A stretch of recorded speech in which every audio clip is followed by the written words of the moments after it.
Hi everyone, it's Nana, Foxy Mama 365. We're back again with the Real Housewife of Beverly Hills, season 9, episode 8. And this is called Showdown at Villa Rossa. So last week we saw Dennise and Aaron getting married and doing their wedding.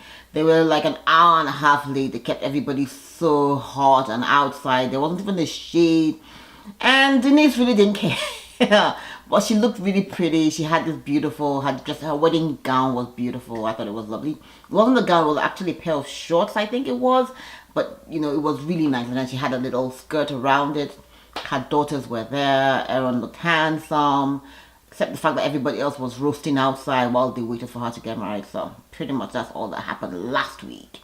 Then, of course, Dorit reads the article on Radar Online in which it says she has abandoned the dog and Lisa Vander Pump is so angry at her and all of that, and their friendship might be ruined and all of that. So she's like, so she has a conversation with PK, and PK is like, well, obviously it has Lisa Vander Pump's handprints all over it because she knew the breed of the dog, and there was some language, that lingo that Lisa uses, and it's like, okay, it sounds like Lisa.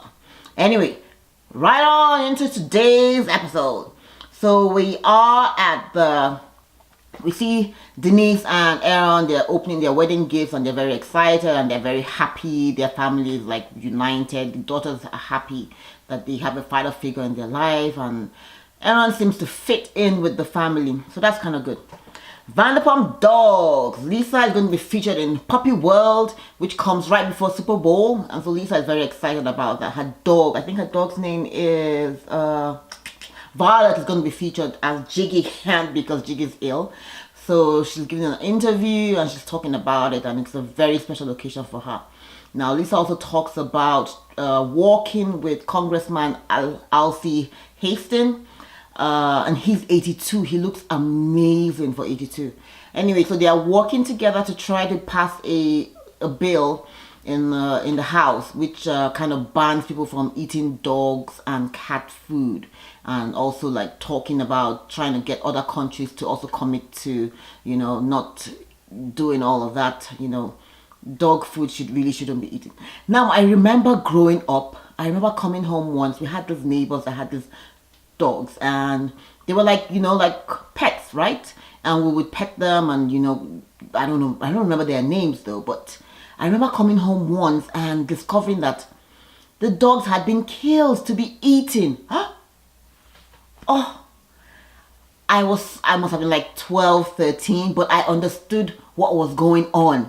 I was so heartbroken because I'm like, this was a dog that was like a pet. You know, I was like, what is going on? Of course, nobody could really explain it, but I mean, I understood what was going on, and I was like, I think I stopped talking to the family. They didn't have kids, they were like older people, but I was so heartbroken because these dogs were like, you know. Anyway, moving right along. Lisa feels Teddy is a bitch, and they have this event from which they're raising money towards the dogs, to help dogs in shelters and all of that, and every little counts, Lisa says. So she's hoping that Teddy will still, you know, hold the event. It's this cycling event actually, and everybody that comes pays about $60 too, and the funds goes to Vanderpump Dogs. So Teddy's like, yeah, even though they have this rift, she's still going to go ahead and, you know, be a woman of her words, which is kind of good. Yeah, I like that. So she gets to the event, and unfortunately, Vanderpump people are not there. So at about 10:30, they finally show up. But it is not John Blizzard or John, I think it's Cesar. So she's like, okay, it's a lady that's coming up to set up. And of course, she says Lisa is nowhere to be found. And she's like, why isn't Lisa here? I mean, it's an event for her. And I actually agree with that for sure. That's bullshit. If you're hosting an event, the least you can do is to show up. So anyways, the girls are talking about Dorit brings up the issue about the Radar Online with Teddy, and Teddy's like, it definitely has Lisa's fingerprints all over it. Well, we'll see. So the class runs and it's kind of cool. All the ladies actually show up. We have Dennise, we have Lisa Rinna, we also have Kyle. Pretty much all the ladies are there. And now they go to lunch after the event. And we're like, okay, what's going to happen here? So at lunch, they start talking again about the Radar Online thing. And Kyle at this point is like, okay, you know what? I don't know for real if it's Lisa, but I mean, in the past, she's been known to, you know, like, it's possible that she could have done that. And also, we have Renna saying that, yeah, listen, Lisa has told me, given me a contact address for someone that if you want to, you know, get a story out, or you need to, you know, like, get ahead of a story, this is someone you can contact. So she's like, well, if it looks like shit and it smells like shit, it probably is shit. But anyway, Kyle now tells the ladies that Vanderpump has another event at the Vanderpump Dogs. And the ladies are like, oh, really? How can she plan 2 events and all of that? But the thing is, the event is really not, it's more of them watching and seeing if the bill will pass. So we see Lisa Vander Pump, they're showing us the double screen where they're going back and forth. And they're showing us Lisa with her husband. Her daughter actually shows up, and all the other people there. We have the 2 Johns are there, and they're like, okay, is the bill going to pass? And then actually the bill passes, which is kind of cool. So pretty much it's just the bill that stops people from eating dog and cat food and trading in it, you know, worldwide. I think China, South Korea, and a few other countries hopefully will sign on to it. Yeah. So back again to the article. Who leaked the story? So Kyle is saying it's a possibility that Lisa might have done it. And of course we see Dorit trying to say to Kyle, do you really think, I mean, don't, you know, tell us what you really think. Could she have possibly done it? And Kyle is like, trying to backpedal and not really covering for Lisa and not saying, but anyway, it just seems like really it might have been Lisa. We'll see. Now, Dorit is like, well, she's not going to be bullied, you know, she hasn't done anything wrong. And we'll see all the other ladies chiming in and saying, yeah, you haven't done anything wrong.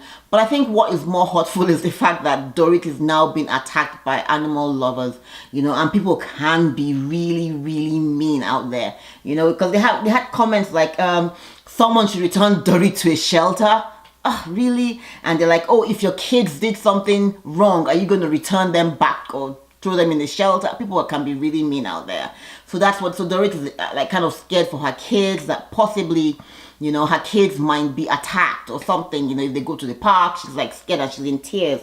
So I think at this point, Kyle is like, you know what, Lisa is taking this thing too far. I have to talk to her. So we see Kyle pulling up the next day to a friend's house, Sharon. Sharon's a jeweler. Sharon's house is amazing. And also we see Teddy coming up as well, and they're talking again, and they're like kind of sharing. And Kyle is trying to get some more jewelry that she lost when her jewelry was stolen from her mom's place, from her mom's jewelry that was stolen when her place was robbed. And she's talking about it, and she's feeling really, really bad. She said she was up thinking about it and how she's going to approach, you know, Lisa about it, and this might actually affect their friendship. And Teddy feels, yeah, you should talk to her, you know, it's too much, because apparently there's now a TMZ article that has come out, and this is where Lisa is trying to get ahead and trying to say no, she was trying to protect Dorit, and that it's really not that big a deal, that the dog is fine and all of that. So she's kind of redacting, you know, it seemed that way, you know. So anyways, Kyle drives up to Villa Rossa and is going to have this conversation with Lisa Vander Pump. So she gets into Lisa's house, and you can see Lisa is very happy. She has beautiful pink flowers, this champagne flowing, and she's like, okay, what do you want, you know? And you can see Lisa is really happy and is telling her about the 401 bill that has just passed. Unfortunately, Kyle is like, oh, I'm so happy for you, but you know what? After the ride thing, which went well, and Lisa's like, thank you guys for doing that. I sent you guys a text. But after that, we went to lunch, and the consensus amongst the girls is that, you know, the Radar Online article was done by you, and that who stands to benefit the most out of an article. And Kyle believes and says that, yeah, she does believe that Lisa stood to gain by making Vanderpump Dogs look good and making Dorit look bad. And Lisa's like, what? I mean, I don't believe this, you know. So she feels that, you know, she can, there's only so much or so far she can defend Vanderpump, you know, that she just really, really feels that Vanderpump's hands are dirty, you know. And Lisa is like, why would I go and give a story to Radar Online and then yesterday go to TMZ and go and retract or refute the same story? that it doesn't make any sense. Well, Kyle's like, well, it seems that way to all the girls. And Lisa's like, which girls? And she's like, all the girls agree that your hands look dirty. And Lisa's like, what? I can't believe this. So what did you say? So at this point, Ken butts in and is like, you're not her friend, you know? You think, and Ken is, and I don't know why Ken is butting in. I mean, I get it. I love the fact that Ken always protects his wife. I love that to death. But really, sometimes you just have to butt out and let the women handle the women thing, you know? So Lisa is like, look, on my kids' life, and she calls her kids, and she's like, on their life, I would not do that kind of thing. It's about my integrity. It's about who are my reputation. Why would I give a story to one person and then give another story to TMZ? It makes no sense. And she's like, you know what, just get out of my house. Just, you know, show yourself out. So she storms off, and at this point, Ken comes back in and is like, you know what? You're not a good friend to her. This is 12 years you guys have been friends. Why didn't you stick up for her? You know what? Just go join the gang. 4 women are group ganging up against. And for some reason, I am actually in Vander Pump's camp. I'm just in Vander Pump's camp. I just think, but I know Lisa can be messy, but I don't know. We'll see. But anyway, Kyle is like, Lisa is so deep in this shit, she can't even pull herself back. So Lisa comes back and is like, Ken, don't just, you know, I don't want you getting upset about it, you know, don't get involved, you know. And Ken is like, you know what, I don't care, you know. Ken butts in again and calls Kyle a liar. And she's like, look, this is 12 years down the road, you know, you just get out of my house. You're like, the 12 years are over, join the gang, you know. And Lisa comes back in and is able to get Ken away, and Lisa comes back talking to Kyle and is like, look, Kyle, I agree here. I'm like, it's one thing for Kyle to have come to say, hey girl, this is what the other girls, this is what we think. Tell me to my face, did you do this? And I think that probably would have come out better than saying, I believe you did it, you know. She should probably have asked Lisa and said, Lisa, did you do it? Instead of just thinking and, you know, just ask for all it's worth. I think that's probably where Kyle might have, you know, stepped into, and I don't even know why Kyle is, anyways. Whew, child. Anyways, Lisa is like, you're pretty much not asking me, you're literally calling me a liar, and because of that, I can't deal with it. Just get out of my house. And Lisa starts crying, and Kyle storms out of the house. So that's pretty much where we end. So next week, we're going to see what happens. Do you guys think Lisa leaked that story? It does smell fishy and all of that, but I'm like, any which ways. Thanks for watching, guys. Be sure to like, be sure to share, be sure to comment down below. Oh, don't forget to subscribe. Thanks for watching.